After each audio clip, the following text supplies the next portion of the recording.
சூரியகிரணங்கள் பளிச்சிடும் ஒரு சிறிய கிராமத்தில் ஒரு பெரிய நிகழ்ச்சி நடைபெற இருந்தது. அதுதான் அழகு போட்டி. அந்த போட்டியில் 2 பிரபலமான போட்டியாளர்கள் பங்கேற்றனர், ரோசி என்ற முயல் மற்றும் போலோ என்ற பன்றிக்குட்டி. ரோசி ஒரு அழகான முயல். பளபளக்கும் வெள்ளை கோடுகள், நீண்ட காதுகள் மற்றும் அழகிய கண்கள். அவள் அடிக்கடி குளத்தில் தன்னை பார்த்து மயங்கி போவாள். நான் தான் இந்த கிராமத்தில் மிகவும் அழகானவள் என்று அவள் பெருமையுடன் சொல்வாள். ஆனால் ரோசி ஒருபோதும் பிறருக்கு உதவியது இல்லை. பீவர்களின் வீடு முறிந்தபோது ரோசி அதை தாண்டிச் சென்றாள். முதிய ஆமை தன் பட்டாணி கூடையை கீழே போட்டபோது கூட ரோசி உதவாமல் கடந்து போனாள். போலோ ஒரு பன்றிக்குட்டி. அவன் சுத்தமானவன் இல்லை. அவனுக்கு சேற்றில் விளையாடுவது பிடிக்கும். ஆனாலும் அவன் மிகவும் நல்லவன்.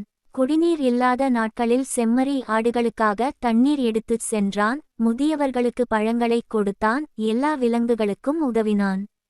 அழகு போட்டி நாளில் மக்கள் அனைவரும் கூடி இருவரையும் உற்சாகமாக வரவேற்றனர். ரோசி மேடையில் நிமிர்ந்து நின்று அழகாக போஸ் கொடுத்தாள். போலோ சேற்றுடன் ஆனால் முகத்தில் புன்னகையுடன் மேடையில் வந்தான். வாக்களிக்க நேரம் வந்ததும் மக்கள் தயங்காமல் ஒருவரையே தேர்ந்தெடுத்தனர். அவர்கள் போலோவிற்கே ஓட்டு போட்டனர். ரோசி அதிர்ச்சியில், ஆனால் நான் தான் அழகானவள், இல்லையா என்று கேட்டாள். அதற்கு பெரிய ஆந்தை நீதிபதி மென்மையாக கூறினாள், உண்மையான அழகு தோற்றத்தில் மட்டும் இல்லை, அது உன் மனதில் இருக்கிறது. நீ எவ்வளவு நற்குணம் கொண்டவராய் இருக்கிறாயோ அவ்வளவு அழகாக நீ அனைவருக்கும் தெரிவாய். போலோ சேற்றில் இருந்தாலும் அவன் மனதில் ஒளி இருக்கிறது. ரோசி வெட்கத்தில் தலைதாழ்த்தினாள். அவள் ஒரு பெரிய பாடம் கற்றுக்கொண்டாள்.